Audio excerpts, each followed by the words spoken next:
Hi, Jenna. How's it going? Good. How are you? Good. Jenna and I were just talking about postseason baseball, Really riveting and stuff. she's a fair weathered fan, just like I'm a fair. She's a fair weathered Phillies fan. I'm a fair weathered Dodgers fan because she's in New Jersey. Do you live in New Jersey now? No, I'm actually in Salt Lake City, Utah. So I moved Oh, here 7-ish years ago now. okay. Oh, Nice. Yeah, but you still got that lineage, oh yeah, very back deeply home. rooted. Yeah. Salt Lake. That's cool. We're going to talk about that. But before we do that, I'm going to introduce you. You're an independent hairdresser who built a successful business and then created a system with your fiance to help others do the same. And Yeah, you call it fillyourbooks.com. that's us. Yeah. There you go. All right. Let's start at the beginning. Where you're from New Jersey and Yeah. how long did you stay there? Why did you become a hairstylist? Give us the origin story. Man. So we're reversing back to high school there. Um, I've been with my now husband, Corey, co-founder of Failure Books, since high school. Since I was a freshman in high school. So we've been together for a long Wow. time. Sweetheart. Yes, yes, very Hold cute. on. I have to ask. Straight through? Oh Or yeah, did one of you nonstop. break? No, Seriously? yeah, through together the whole time. Wow. Never hated him once, love him to death. What? I don't know how it happened. It's crazy. I got No, married. there's got to be something wrong with him that you're not seeing it. I know. Maybe one day, but no. We complement each other quite well. Hence why business has been easy to work together with one another. But with that, we've been together for a long time. He graduated a bit before I did, and he kind of started taking, I guess, a bit more of an entrepreneurial route. Like just started giving me information, and just we were looking at things on YouTube and all these things and things that I've never heard before. I was like a very good student in high school. I wouldn't say I'm a smart person, but I was a good student and I got good grades. And like my sister was always very smart. She's a doctor. And it's like, this is what we do. This is who we are. You're going to go to college and this is what you're going to do. And I like just started ingesting all this new information. I'm like, I don't know. Like the logical part of my brain was like, you don't have that much money for college. Like you're going to take out all these loans and what are you going to do? And I was like, this just doesn't seem like it's making sense to me in this moment right now. But that was all of the internal conversation. And I actually lied to all of my friends at the time. I was like, yeah, I'm just going to go to community college. Like, it's fine. In words, I was like, I'm going to go tour some hair schools. Like, it was something that my mom, interestingly enough, like growing up, was like, you should do that, but you need to go to college. Like, one of those things, like, you should do it, but don't actually do it. And she Um, thought you needed to do it because why? Because you're doing your dolls, doing your sister, all that. I had been coined with a nickname of the diva. Like I Oh. just had I cut a bob, not on myself. I remember begging my mom in elementary school, like, I need to go cut a bob on myself right now. And I remember her taking me to Walmart afterwards, like it was the cutest little bob ever. And I got a new dress and I got new sunglasses and I was just like strutting my stuff down the Walmart All at Walmart. walls. And I was very into clothes and fashion and just that realm of world. And that's the thing. I never was like, I'm gonna do my friend's hair or whatever. Like I curled and straightened my hair as we all did, and that was just kind of it. But like I said, as I grew, I was like, I don't know if I want to take the normal path. And it was just something I'm like, hey, maybe like this seems interesting to me. I don't know if I was like, maybe I could go to like take a fashion program or something. Like it was gonna be something in that realm. I ended up touring at a Paul Mitchell school, Paul Mitchell, Jersey Shore, and I was like, this looks sick. Cause they had me sit in with like the phase two kids, so like the honors kids in the school. And they were all just so passionate about learning and they were taking this class and I hear them all asking questions about what angle are we holding this at and what's this formula and blah, blah, blah. I'm like, wait, like you're using your brain. Like all these things that I was told was a lie. And I was like, Hmm. this is really cool. Um, and so, yeah, I lied to my friends and then went to hair school. And then that's how I ended up doing that. Were you good Um, at it? yeah, I was Yeah. good at it. But Yeah. it's because I was a good student. I don't Oh. think anybody, I think, yes, you can have it naturally, but I think if you want to be great, you have to love it and want to be great at it and Hmm. want to also suck at it because you're gonna suck at it for a When you while. try You new need to let it- things. Yeah. Yeah. I cried the first time I did square layers. I'll never forget that. I left class and cried because I just like couldn't figure it out. That's a different story. Hmm. But yeah, I was good at it and I loved it. And because I was good at it, I think it was one of the first times that I was like, whoa, I'm good at something. And I was like acknowledging that I'm like seeing the result of my hard work. So it made me just want to dive into it more. Hmm. Hmm. All right. Fascinating. Okay. So you get out of beauty school and then what? So while I was in school, I got an apprenticeship, assistantship, whatever you want to call it, at a salon, like a well-known salon in the New Jersey area, and it was like very much like you get a job here and like this is it, and like you're gonna work your ass off at this crazy assisting program, and you're gonna cry every day, but it's gonna be great. And I was like, yes, I like ran towards that kind of stuff, and that's where I learned everything I knew. Like behind the chair, it got me really, really great at my skill set at customer service. Like it was very much this is how we do things. You give an amazing customer service, and it started to get me very passionate about kind of I don't want to say the business side of things, but the experience side of things, and like what happens outside of just the hair if you can create a great experience for somebody, and then how that then affects your own life and business and comes full circle for you. So I started working there.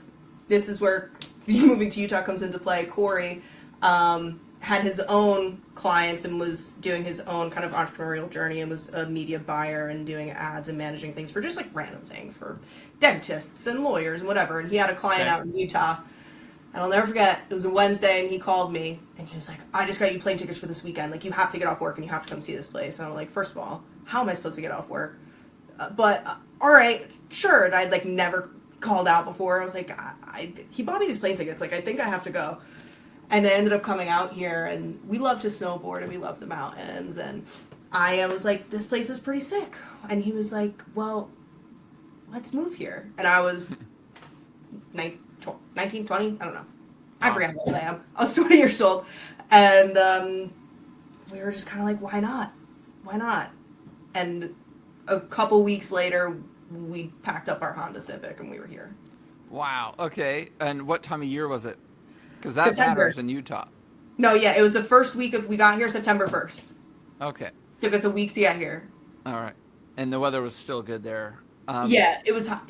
September's still hot here. Like it's the 80s, it's mid-October, right. And we're in the 80s still. Right. Okay, and you had been at the Kick Your Ass salon for how long? Year and a half. Okay, so you got decent time there. You learned a lot, like you said. Yeah. No, and I was still, at the time, like, I was still assisting and, like, just getting behind the chair. So this was, like, a big thing. Like, they were like, are you sure you want to do this? Like, you just spent all this time and energy.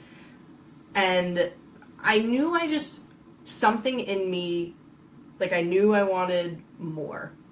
And to anybody who may be listening to this from there, it was nothing with them or anything. It was just, I saw the end of my road. Sure. I saw what the end looked like, and I was like, I could do more than that. And I didn't know how to create that then, and this was almost like my, I don't want to say out, because that sounds like it has a negative connotation, but a new beginning. Like, of just like, go try something. And go sink or swim, I guess. It was an option. It was an exciting option. And it sounds like you got a lot from your learning experience. Yes. At the salon. And the option presented itself and you took it. So 7 years later, it sounds like you're really happy about it. Okay, but I don't want to lead you to the end of the story. So you get to Salt Lake, and then what happened? Did you anticipate remaining a hairstylist? And what kind of salon were you going to go work in? I know you didn't know anybody there. You had no clients. Yeah. So I did like slight research. Like, again, this was quite literally like 2 to 3 weeks time in between being like, yeah, we're going to move, and then being here. So I quick did research, and then I ended up working I was commissioned in New Jersey. Booth rent's actually illegal in New Jersey. I don't know if it still is. At the time it was. There was there were no like studio salons or anything of the nature. It was just commission salons. So that's all I knew. So in my head, I assumed there was something wrong with booth rent. Like illegal, bad. Like I never did research. Didn't even know what it was. I was just like, we don't do that. So I moved there, found like the busiest commission salon I could. The second I got there, I booked an appointment to get a blowout and a treatment or something. So I'm like, I'm just gonna go see, because I was very always like a go-getter, like if I walk in there, don't like the vibe, then it's fine. But if I do, then I'm like, oh hey, I just moved here. I would love a job. So that's what I did, and lo and behold, I ended up in a girl's chair who I said 3 words, and she was like, where are you from? And I was like, New Jersey. She was like, me too. And it was the most random thing. And she was like, and I told her the whole story. She's like, oh, you're working here. And she immediately went and got the manager, and I had a job. Literally, it was like the first or second day I was there, I had a job.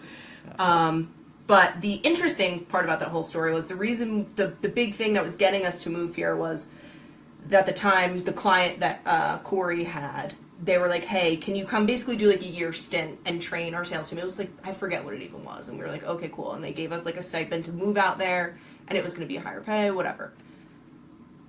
We moved there. Within that, we got an apartment we could not afford because they said we'll pay for it. And it was like within 72 hours, they were like, sorry, never mind. No. Swear to God. Come on. And we were like, okay. Wait, hold on.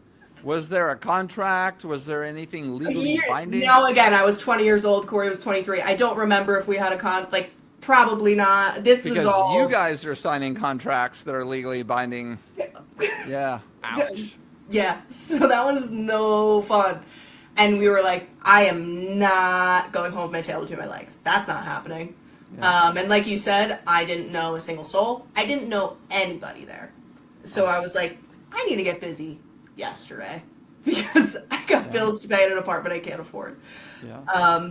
And alas, Fill Your Books was born because I needed to swim. And I was like, I'm going to do my thing on Instagram. And Corey, being the media buyer that he was, he's like, hey, let's work together. Like, let's put our brains together. We can do this. We'll set up some ads together. We'll do some Instagram stuff and we'll see what happens. Lo and behold, I started to get busy. And people around me were like, why is she busy? She just moved here. What are you doing? And I was in a team environment. I'm like, yeah, this is what I'm doing. Here, go do this. And then I started teaching some local classes. And one of our friends was visiting us. And she was like, why don't you guys, like, do an online class? Like, you can, why not? And I was like, okay. And we just kind of did this one time online class. And it ended up blowing up overnight. And then now it is what it is. Very interesting. Okay, are you still at that salon? No. Okay. From then I'd gone many a journey through working in booth rent salons, having a studio, and then all the things, taking a break to be full time with Fill Your Books because I wish I could clone myself, and client experience because I'm so passionate about that. Like it was kind of I was kind of in a point where I was like, some client experience is lacking on both because I can't focus on everything. Right. I can't make everybody happy, but right. Alas, I've gone through all of the experiences a hairstylist could have. Right. Wow. Okay. Over the 7 years. And so you're channeling it all into fillyourbooks.com. All right. So fillyourbooks.com, if one of the listeners was to go to your website, what are they going to find? Good question. It needs to be up. They'll probably they need to update this. But what they're going to find is an opportunity, probably just more information about who we are and what we do. If someone were interested in working with us, number one, I would say is do your research. Go look us up on YouTube.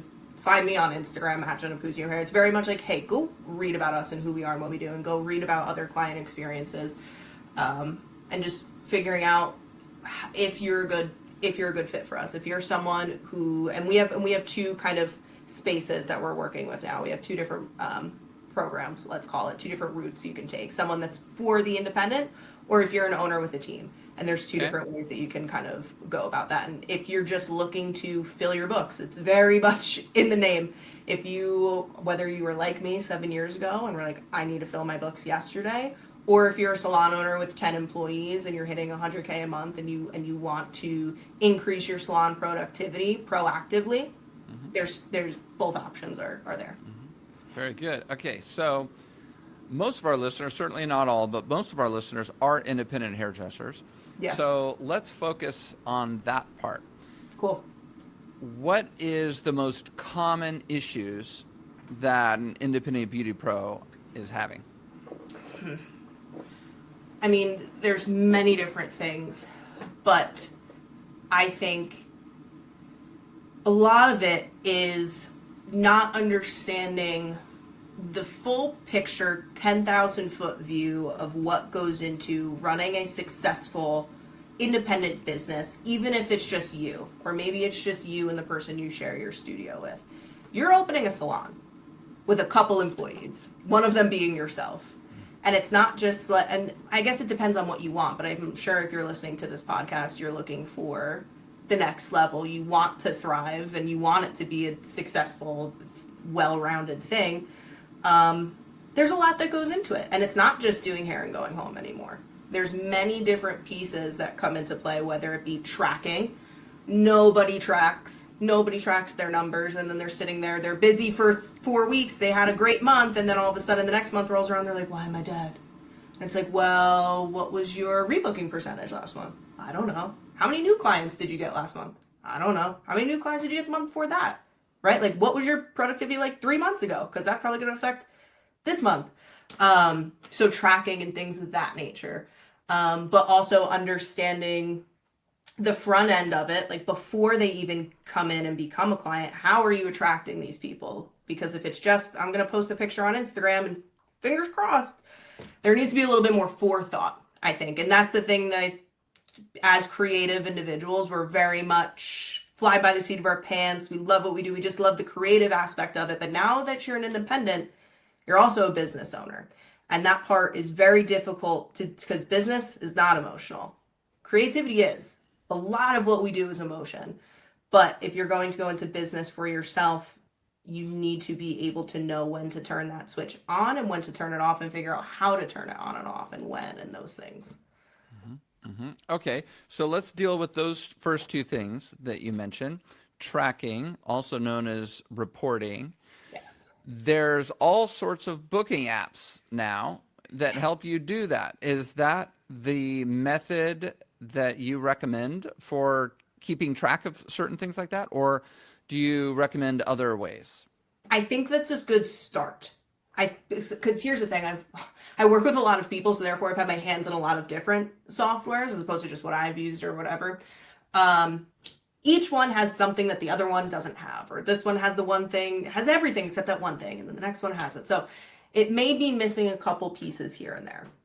The big numbers that I think people should look out for are number of new clients each month, excuse me, total number of total number of appointments, revenue of new clients, revenue of total clients. Out of those new clients, what was the retention? Like, how many of those did you rebook? Like, did they rebook when they left? And then retention of total clients. Those are like the main ones. And you can get more detailed and minute from there. But my recommendation is to then from that big confusing tracking sheet that your app probably gives you, that your booking software gives you, have your own kind of little manual version, because just like there's human error, there's also like tech error. So it's like catching little things like that, but also keeping a condensed little tracking sheet that makes sense to you, that makes sense in your head, that you can then refer to, that's easy to refer to, so that you can keep track of those things. Because, like we just talked about, if the retention was low in June and we're wondering why September's slow, so on and so Yeah. forth. And so how would you recommend manually tracking? Like on a spreadsheet? However your little heart desires, as long as it happens. That's what I was like saying. We have pre-made Google Sheets that we can give to people that we already did all that, not, I want to say algorithms, but it's not the Spreadsheet? yeah, what is the equations? Why couldn't I think of that? Yes. With like equations and things of that nature. You can also, track that on paper if you have your app is tracking all those things. We just want to put those easy numbers and we want easily to reference down on hand. What we run into is a lot of these apps don't track new client retention specifically, or it's hard to differentiate between new client numbers and returning client numbers, which, hey, apps, if you're listening, please Yeah. let us do that. They call me all the time, which is funny because I don't use one. I don't have clients behind the chair. Yeah. But I glean things. People tell me stuff, and I Yeah. do spend time looking at them. But do you have favorites? there's been a lot of consolidation in that industry. Booksy's Yeah. bought a lot of them. I think MindBody bought some. MindBody's been kind of ebbing away from beauty services and a little bit more into fitness. Last time Yeah. I looked, 6 months ago or Yeah. whatever. Um, I'll tell you what, the most it, popular ones of mhm, clients that we work with, Vagaro, Mevo, and one that is kind of coming up is Mango Mint. And mhm, the reason I like Mango Mint is because tracking is pretty good and mhm, it's pretty user friendly. mhm, The one thing that a lot of these apps don't have, and now we're getting really into nitty gritty more of like my marketing brain wants to have it, is let's mhm, say someone's running an ad for a very specific service, right? They get into conversation with someone and they want to book for this special haircut, let's say, whatever it mhm. is. Sometimes apps make it hard for you to have just that service link to send, like already picked out. Like it's like, hey, here's this, you just have to pick the date and the time now. Like almost halfway through that booking process. A Mm. lot of apps make that hard, and we want to make it as easy as possible for our clients. Like once you've already built that trust and they're bought in, they're like, yeah, I want to come in for this service. This person, this stylist seems great. We want to make it easy peasy for them to book. And the more steps we add, it's more barrier to entry. And then we run into, we might lose this person if the app is making it too hard for them to book. So, so you're saying that the apps don't make it easy enough to send a specific service link to a potential new client. No, and I don't even want to get into nitty gritty because I could talk about it for an hour, but I Of think course. no apps make it easy enough. Square makes it pretty easy for clients to book. Okay. But just as an example's sake, I'm doing a branding shoot next week, and I had to book with one of my good friends for makeup, and I couldn't book this appointment on Vagara. I was like, it kept on closing, error codes, all these things, and I eventually like was like, okay, I'm just gonna call her later, and it's like, dude, these apps, Yeah. they just. That's why I'm like, I don't want to go down the rabbit hole of these places. Yeah. But it's a lot of time, money, and energy to run an app, so I get it. Yeah. Okay. So do you recommend using an app or do you recommend doing it old school? No, I mean definitely don't go old school. Okay. Now you're getting crazy. But I we need I just we wanted need to a clarify yeah, for no, the we're not listeners who are like, "Oh my gosh, apps are pain." no, and that's why I'm like, don't let me rant about it. That's just a Okay. personal rant that I have. But no, definitely use an app. Try and pick one that's as user friendly as possible, and all, but also don't I don't know, take everything with a grain of salt. Don't stress about it because in business, the speed in which you can make decisions is the speed in which your business grows. And if you take months to like decide on what app you're going to use, then Hmm. that's not going to be beneficial either. Right. Okay. So you also mentioned rebooking. I know that some kind of salon coaches out there have downplayed rebooking. It sounds like you like rebooking. Rebooking is, I mean, in the 25 years I've been in this industry, it's always been considered a very important thing to do. Yeah, You believe that, right? 100%. Yes, that is the way. I mean, solidify your own paycheck. Why wouldn't you? It's the only thing that's going to why continue to spin your wheels and start over each month because that's what it feels Right, like when you're not rebooking, and that would make me want to rip my hair out, and I'm sure it would make most people want to do the same. right. And it is falls right in line with good customer service because Yes. when I'm getting my hair done, I want to I don't sorry when it's time for me to get my hair cut again. I don't want to have to then think about calling my barber, which is inevitably it would be too late, right? Yes. Because I look at myself in the You're mirror and too I'm far like, gone. I look like a Fraggle and I'm out of control. And then I call him and he's like, I don't have any room On for the next books. 2.5 weeks, 3 weeks, whatever. Yeah, no, So and then it's good maybe you'll go customer find service. someone who is Right. available or whatever it is. Like I call it the white glove service. And the easiest way that I can compare it to is think about the Ritz-Carlton. Like think about the fanciest hotel you can possibly think about, and then think about like the Best Western. How do you think they're going to treat you in both places? Like Mhm. at the Ritz-Carlton fancy hotel, they're not going to let you lift a finger. They're not going to let you go do anything by yourself. So, don't we want to provide that? If you want to charge top dollar luxury service, don't you want to provide that same service for your clients behind the chair? And if we get into the nitty gritty of like finding your ideal clientele and working with people who you want to work with, let's say they're successful people, let's say they're business owners themselves, like people who are successful and can afford luxury prices are busy. They want ease of service, I guess the Right. term would be, right? Like they want Yeah. their lives to be made easy. And if you Hmm. can do that for them, if you can save them time, they won't care about the money, because time is money to those Yeah. people. Yeah. Absolutely. Why do people still fight against it? Rebooking? Yeah. I don't know. I think it makes a lot of people uncomfortable. From the all the people that I've worked with, they're just scared of the no. Like, Sk- what are they going to say? What if they say no?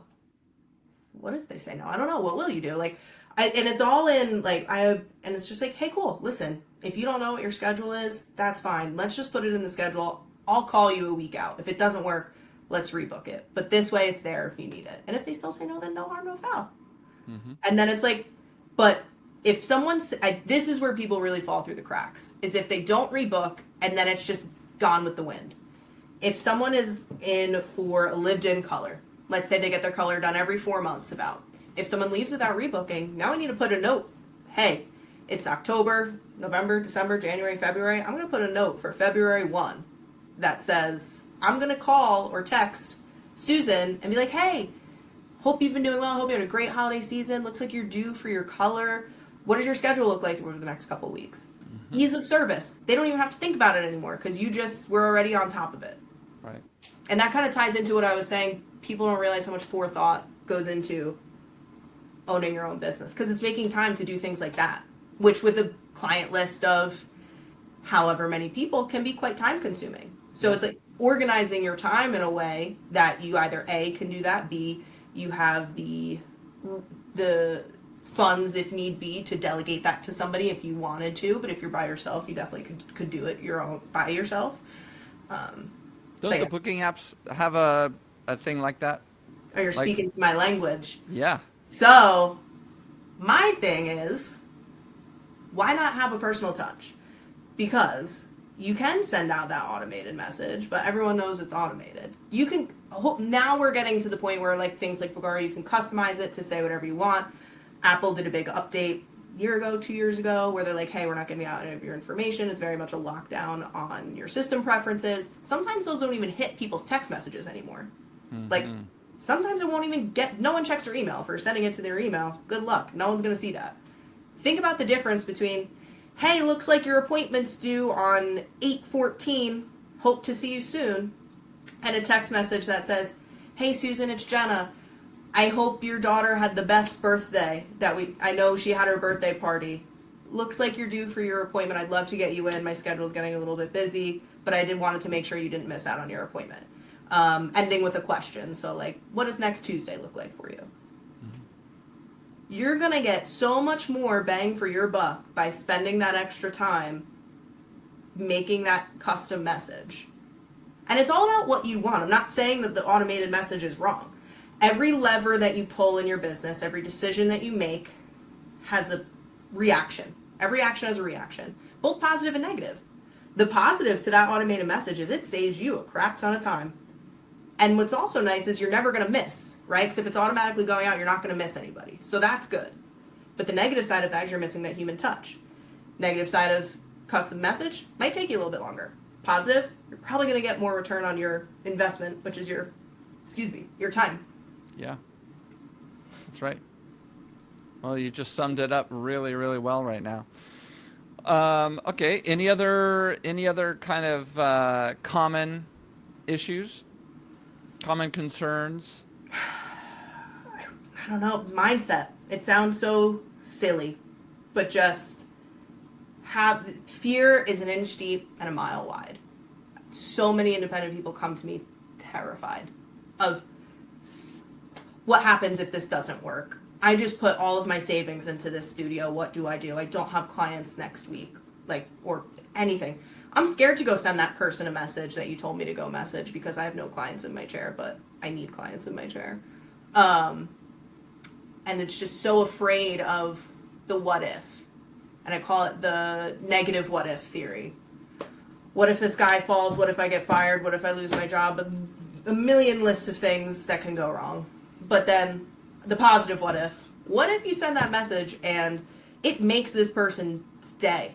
that you sent that message to Susan and now she gets to come in for an appointment. You don't know what if something happened. Maybe she got into an accident before. I don't know, right? But then that touched her in a way that made her day feel better, and then she was a little bit nicer to the person in the grocery store, and that ripple effect of if you just switched every time you caught yourself in a negative what if and turned it into a positive and realized that fear you feel, false expectations appearing real, that's what I call fear, is it's just this fake story in your head that you're making up that probably has never happened before, that you have the power to change the way that you think about that. Instead of in a fearful, negative, what if connotation and way, if you just thought about it in a positive way.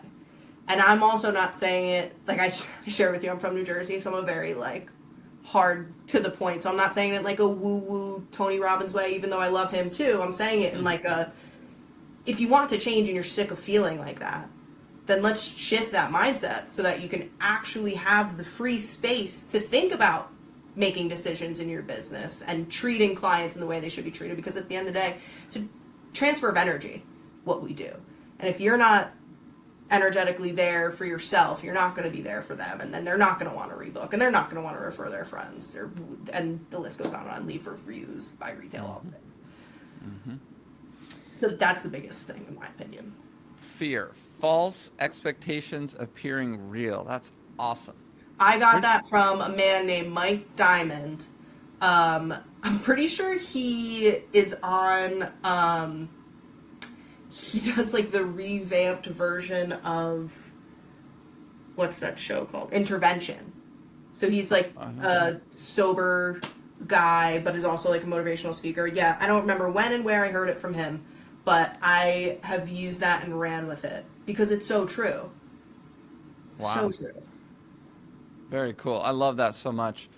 Yeah, the changing the negative what if to the positive what if. And that little amygdala in our brain just kind of loves that negative what if. Oh, yeah. Love it. We love to seek it out. We're like negative seeking missiles. We are. Absolutely. Anything new that you're kind of seeing and hearing about behind the chair, kind of across the landscape from your clients? One thing that I have been seeing and people are talking about is this decrease in clients wanting to rebook. Because I do work with a lot of salon owners too. I work side by side, and the trends that we're seeing is people are just more, I guess you can call it Gen Z, whatever. The younger clientele is I don't even know what I'm eating for dinner tonight, let alone what I'm doing in 4 months' time. So that is something to definitely be aware of. But again, that's where what we just talked about comes into play. It's that's totally fine. If you can't force the pen on paper and be you have to rebook your appointment, but you can make it as easy as you can for them, right? So now we have to think about how can we transformationally, this is something that we teach, how can we transformationally sell as opposed to transactionally selling? People get very frustrated when it's just the client just wants to know the price. They just want to know how much it is. And it's well, that's the only association that they have. If they've never spoken to you before and they're hey, how much is this haircut? You can be they're never booking with me. They want to know how much this haircut is. And you're well, maybe let's have a little bit of a conversation with them first. But how do we make it transformational? So the visual is think of a timeline, right? And the appointment's in the middle. And there's a big dollar sign there because they have to spend money. That's a transaction. That is where the transaction happens. And that's where everyone puts all of their energy into wowing them at that transaction. What if we just spread that energy out of that timeline a little bit, right? So when I'm thinking about if the person doesn't want to rebook at that appointment, right? How can we spread out that energy so that they, A, don't forget about you, B, go find somebody else, C, whatever, right? Fall out of love with their hair, I don't know.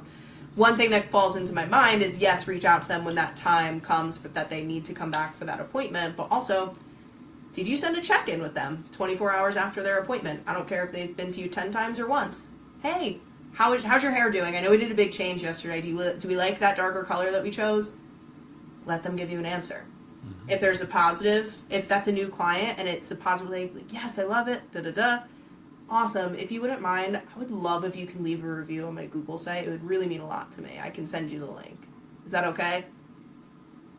9 times out of 10 people are going to say yes. Send them the link. Now you just gave yourself an opportunity for a positive review. and that person feels good because people feel good doing nice things. So this is where the fear thing comes into play. What if I ask them for the review and they say no, or they don't leave the review or whatever? Or But they're mad at me and they don't respond. right. But hey, we'll never know if they're mad at you if you don't ask. And that's flip side. Let's say they don't love their hair. Good. Now you have an opportunity to fix it before they go leave a review or before they go tell 10 of their friends or Absolutely. whatever it is. And this is also what I mean about the emotion versus the logic. When you're now a business owner for yourself, you need to be able to put those feelings aside so that you can actually go make sure this person's okay, because in like real business, you need to go fix that. You need to give yourself the opportunity to fix that, or else you're not providing the service that they just paid for, realistically. Yeah. So now they might not feel open to telling you, hey, I don't love it. So give them the open playing field to be able to tell you so that you can go fix it. Yeah. Is there anything we could do better next time? Da, da, da, da, da. Yeah, no, 100%. Invite them back in, whatever needs to happen. So it's like creating those little opportunities, like in between, if you see something on Instagram, because we're all doom scrolling anyway, that makes you think of that client, or it's a look that you think would look great on that client. Sometimes to be like, hey, I think this would be awesome for their next appointment, and send it to them. That's amazing. Yeah. Or beforehand, even before they come in, sending a little text message, something that you can have saved in your notes section. Hey, put their name. This is where you're going to find us. We're right next to the 7-Eleven. Here's where you're going to park. Here's how you're going to find the front door when you walk in. Here's what to expect. Whatever. If you have a front desk, if you don't, you better be sending these messages, because nothing is worse than walking into somewhere and not knowing what to do. You don't know where the bathroom is. You don't know what studio number they're in. I will scream it till the cows come home. No one's going to look into your story highlights from 3 months ago to see what room number you're in. Right. Tell them what room number you're in, please. I don't care if it's in your Instagram bio. It's a new client. You're giving a service. If you're going to charge money for it, give them the white glove service. Give them an experience. And people don't realize these things seem so little and so minute, but compounded on top of each other, it will be the difference between someone coming back or not. Sure. Absolutely. Absolutely. Okay. So, what is kind of your preferred method of finding new clients? We're going a little bit backwards with my questioning, but I was just so curious about the first one there. Road. But now let's talk about what happens first. I mean, how do you find new clients in the first place these days? How do you get attention? There's 10,000 foot view of the way that you're going to grow your business is attention, connection, retention. You get attention, which is through your marketing, which is going to create people who are interested in your business. It's not going to create paying clients. So we need to get people interested. We need to connect with those people. We need to build enough trust so that we turn these people into interested buyers into paying clients. Then we need to retain them. So we need to rebook them. We need to get positive reviews from them. We need referrals from them, buy retail, all those things. So within marketing, if we branch out from there, we have paid marketing and we have organic marketing. Paid marketing is, which we teach both of these within Fill Your Books in the Inner Circle. We teach you how to do, and with many different techniques within them. Paid marketing is not just boosting posts. What most people don't know is there's a whole other platform that's within Meta. So Instagram and Facebook, that's their ads manager, that you can actually create real targeted ads. And if you go in there, it's very scary looking because it's made for professional media buyers, and that's why they made boosting for the people who don't know what they're doing. They're just like, here, take my money, maybe do something. But there's that, and then there's organic marketing. The easiest way, my favorite, and this is what created Fill Your Books in my opinion, and what catapulted my business and so many other people's, and this is literally how you do it from start to finish. You're going to go on Instagram, you're going to think about whoever your ideal client is, but for me it was always, what do I like to do? I like to snowboard. I like to vintage shop. Like, I like antiques. I like hiking. And this is what I love to do. I love food. Like, okay, where's my favorite restaurants? Where are my favorite trails? What are my favorite vintage stores? Where do I snowboard?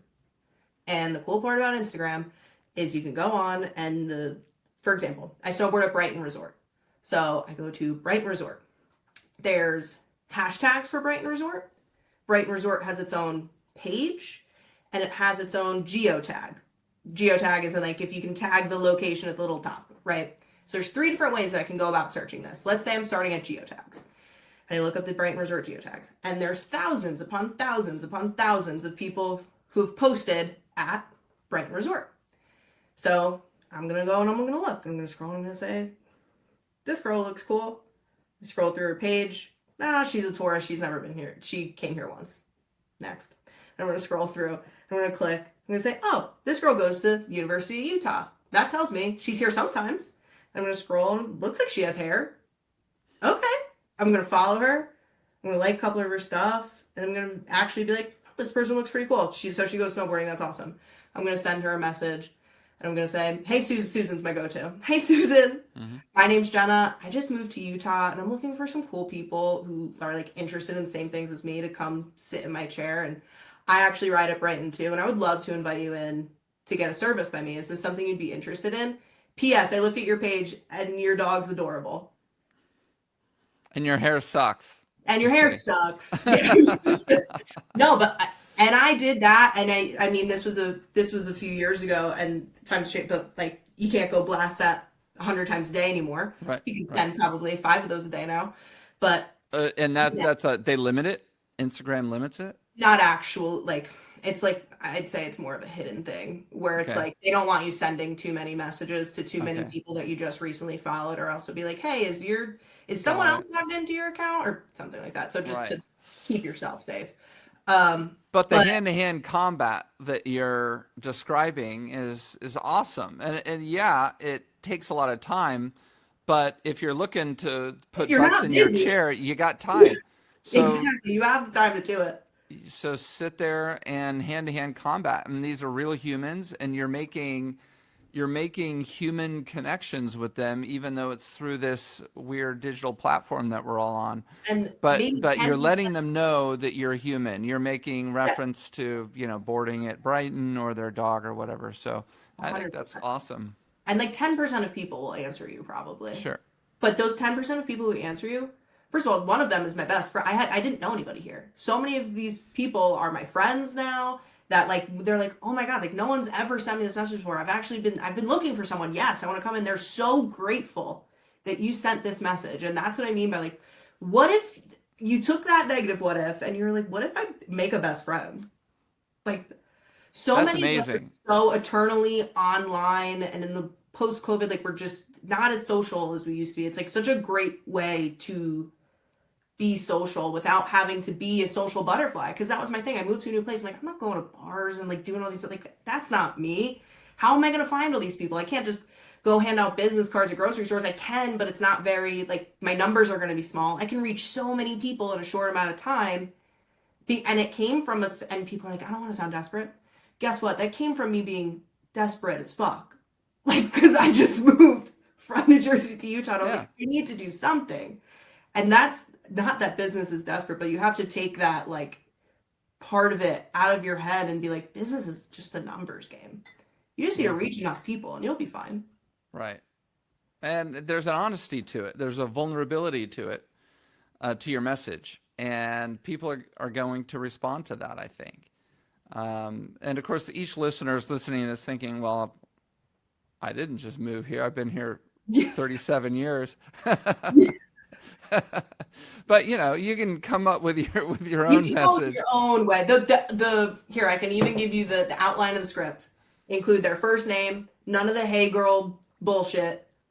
Hey, figure out what their first name is. Do a little stalking. We're all good at it. So, hey, so-and-so, little bit about you. And you can even say, I know this seems so crazy, but I stumbled across your page on whatever page you were just on, and I'm there all the time. And I'm actually looking for people who are like you to come visit my salon. I would love to have you. I'd love to offer you blah, blah, blah. Is this something you're interested in? Always end with a question. Is this something you're interested in? If you don't end with a question, you give them wiggle room to just like it, you know what I mean, and not answer you. So have a conversation, and then always have the PS that shows that you're a real person and you just looked at their page and you're not a robot and you're being genuine. You have to be genuine. If you're not genuine, it's not going to work. And those words, feel like you're choosing them. Yes, That feels that like they're being chosen. It doesn't feel like they're being spammed. It right. feels like, oh, she likes the same tapas restaurant that I like. Yeah, And oh my God, I so love that restaurant. I need to go back there, by the way. But so she likes it too. So we have something in common. yeah. And then you have something to talk about, like when they come in, it's Hmm. like, oh, so are you nearby that restaurant? They're like, oh yeah, I live. Like, it catapults it to now we're talking about that transformational versus transactional. Think about all the touch points you've had before they even come in, Right. right? Like you already built a relationship with them Hmm. before they come in. So now it's like you already know this person when they come in. So you already have that trust built up. Now you have that great consultation, right? Where you're making sure you know you're prescribing all of the things, you're showing how educated you are, flexing your knowledge, doing all the things. Think about how much easier that question at the end of rebooking is going to be if you've done all of that. But if the Yeah. first time you're talking to them is them sitting in your chair, that's a world of a difference. Yeah. No, I think it's fantastic. Listeners, I want you guys to try this and then DM me with some experiences. DM me too. I I think should it's have great. Yeah, and DM Jenna too. All right. Well, that was fantastic. We have a political season coming up really soon. Actually, let's see. When is today? This episode might not even drop before the election. Do you have any advice for hairdressers who have clients who get way too political and make it awkward for everybody? I was gonna say, uncommon opinion. Don't fucking talk about it. Yeah. I'm very much of the old feeling of you don't bring it to the business. It should Yeah. be a place where someone can come relax. If someone comes in and they want to bring it up, we're expert conversation people. Gear that conversation somewhere else. Yeah. Shake your head, nod, whatever. Yeah, oh, crazy. On to the next thing. That's You know, right. it's just I just don't see. And here's the thing. I think politics and being a good human being don't go hand in hand. Do you know what I mean? Like if there's things that you want to, well, just meaning like if like Yeah. human support, being a good person, supporting human rights, those two things are totally separate. So like not saying don't talk about any of those things, Yeah, but yeah. I just Yeah. Totally. don't do it. Keep it relaxing for them. If anything. you- And for you, you have to sit there all day and talk about it. Imagine you have I to know. have political conversations for 8 hours a day. Golly. I know. Well, look, I've heard from friends who are just clients, and they complain that their hairdresser can't stop talking about politics when they. And I know it. And I know that we're the problem. Well, I imagine most hairdressers, and certainly Hair Game podcast listeners, never do that unless they know the client so well that Sure. it could be a fun conversation, not Yes. piss anybody off. But I think most service providers across the landscape know that that's not really what you should do. But there's certainly some who do, and Oh, yeah. just beware if you decide to do that. You're going Well, to it's piss a also lot of people off. everyone is entitled to their own opinion and can do their own thing. Like we're talking to the person who, like, if you want to provide luxury service and charge top dollar for it, there's no place for that. Right. Right. If you could wave a wand and change anything about the industry at all, what would it be? Ooh. There's a lot of talk because I'm in the middle because I work with both independents and I work with salon owners, commission salon owners, and everything in between.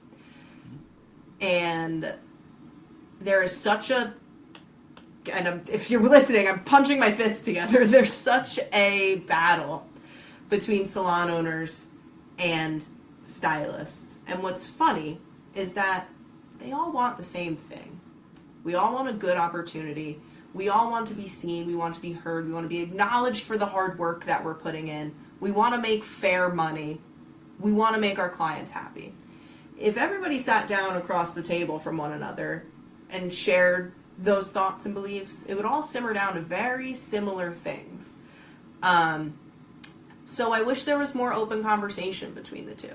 It almost feels like there's so much just fighting and like that there's no real, well, how do we actually make this better for people?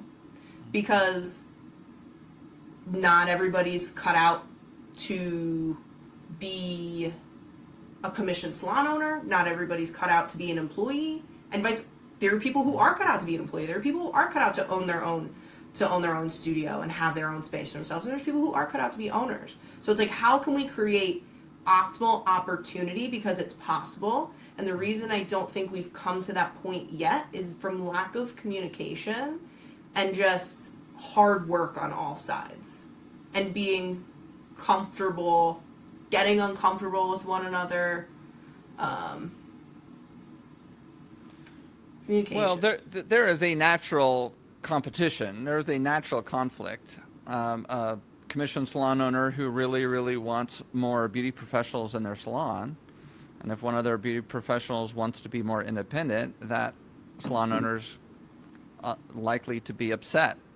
Yeah. Because it works against his or her financial interest. It's like not but that's getting just mad. the nature of the world. Yeah, it's like also not getting mad at reality. Like salon owners are so just like, let me hold on to you and I'm never gonna let you go. And then they feel that and then they're like, I'm out. Like it's like a crazy girlfriend or boyfriend. They're like, no thank you. Like I'm gone. And then it's just like, why? It just doesn't make sense to me. Like it doesn't have to. We can all exist like someone who owns a restaurant doesn't expect a waiter to be there for 30 years. But we have this thing in salon world where it's like, you must never leave. Yeah. And like that's where I 7 years ago in New Jersey, I felt that pressure. Yeah. And that's what brought me to independent. And I've had a lot of people ask me over the years about the turnover in the salon industry, and it's about 30 or so percent. And I was talking to a business consultant one day, and he's like, well, that's what it is across the economy. I mean, if 30% of employees leave, to go work somewhere else pretty much every year. So there's nothing unique Nothing surprising or, it's not wrong. Like it nefarious. Just is. And if you can't handle that as a business owner, then don't be in business. Yeah. That's the big issue. I think people should all just talk a little bit more, share their experience. Let's all have an Instagram live and talk. Yeah, let's all just hash it out. Let's all just hash it out. On a big Zoom call. Yeah, no. But if you were to boil down that conversation, though, it's really just, I think it's that emotion versus logic conversation that I was bringing up, too. It's just like, hey, let's all take because we're very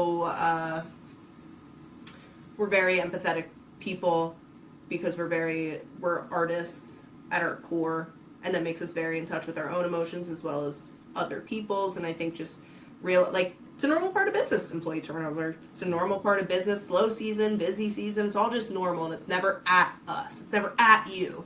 Yeah, sometimes we haven't done the things that we needed to, and you have to be honest with yourself with that, that maybe actions got us to where we are today. But it's never like at your soul. It's never at you. And if we can separate those two things, I think people can really thrive. There you go. Do you have any hair horror stories? You ever really fucked anybody up? Yeah, my sister-in-law. Nice. She part of it, I will still stand by that half of it is her fault, because I said she had long hair like me, and we did this beautiful hand-painted balayage, and it looked so good. And I was like, we're not touching this for at least another 4 months. She's like, I want to be blonder. And I said, no. And she said, I want to be blonder. And I said, no. And she said, I want to be blonder. And I said, fine, I'll try. And this is when I was early on in my assisting. And I did it in the salon in New Jersey. And I was slower at the time. And I remember I was painting 40 volume. I had it wrapped in saran wrap. I had the lamp on it. And I was cooking it. And it was getting real hot under there. And I remember bringing her back to the sink after this point, and I remember pulling off the saran wrap, and then I remember, I can picture in my head, her hair just mashed potatoes in my hand. Oh no. And the guy who was helping me, who was supposed to be mentoring me at the time, ran into the back room. No, I was come like, on. Are you what? kidding me? And I Your said, mentor. and she said, my hair is falling out, isn't it? And I said, yup. And we gave her a cute little bob, and it looked great, and it was blonde. That bob was blonde. I'll tell There you you go. that. But her Yep. ends did not survive. I'm trying to think if there was anything else crazy. I gave my husband a mullet when mullets were not cool. That was Sweet. my first and last men's cut. Okay. Uh, Oh, it was an accidental mullet. I said they were not cool. It was not on purpose. This was a. That's what I mean. There, if I gave it to him today, it would be the coolest haircut on the block. Yeah, I Uh, was just showing Jenna. I got a little yeah, mini mole. We call it a mini mole. he's got a little flip back there. Yeah. Um, but yeah, no, I was taking a razor cutting class, and I just got a little happy with the razor because he had very long hair at the time, and whatever, he had a mullet. It was fine. Um, those are the biggest ones that stick out to Okay. me, though. All right. Very I look good. back on them fondly, though. You have to make mistakes in order to learn. That's how you learn. And that's why at the end of every episode, we do a hair horror story, probably going back 5 years. We've been doing that. Jacob Kahn, I haven't shouted him out in a couple of years, but it was Jacob's idea. We Love were that. at the Paul Mitchell so-and-so show, that they do every 2 years. I apologize to all the Paul Mitchell fanatics that I'm forgetting the name of it. Anyway, and so he and I were doing an episode, and he talked about hair horror stories. So there we go. We've been doing a lot of them because not only are they entertaining and sometimes funny, sometimes cringy, but they're educational. Yes. Don't ramp up the heat if you took an hour to apply the bleach. That's just never a good idea with the 40 volume. Don't do that. I Hmm. actually have a funny Jacob Kahn story. When I first moved to Utah for Christmas, so that Christmas, I moved September, so that December, Corey, my husband, got me a ticket to go to in-person class, cutting class with Jacob Kahn. And I remember reading, and it was like, I had I don't know how I did this in my head, but I read it as like you can come for just the viewing, like you watch and then you do, right? And then you do the demo. In some reason I thought there was two separate things. I was like, I got the demo, so I need to show up for the demo, and I roll up halfway. I'm like, have Oh all my no. stuff, and I like At barge the in, end. and they were like, you missed the whole thing, but I guess you can whip out your mannequin head. And I was like, no, That's my funny. bad. That's awesome. Any last words for the community? Um, Nothing much. You can reach me at Jenna Puzzio Hair. You can go to our website, fillyourbooks.com. Please feel free to send me a DM. I will always answer. I'm happy to answer any of your questions. Please feel free to schedule a call with one of our success coaches. We're happy to chat with you, to just chat with you about your business, see if we'd be a good fit for you. That's always a main concern of mine. It's not that like, are we a good fit for you? Not if you were a good fit for us. I want Yeah, us. If we're not going to help you, then why? I'm not going to force you into anything. So there you go. if you're a good fit for us, check us out. Check me out on YouTube, TikTok, all the things. All the things. She's fillyourbooks.com. Jenna Puzzio. Thank you so much. This is so much fun. Yeah, thank you for having me, Eric. I had fun.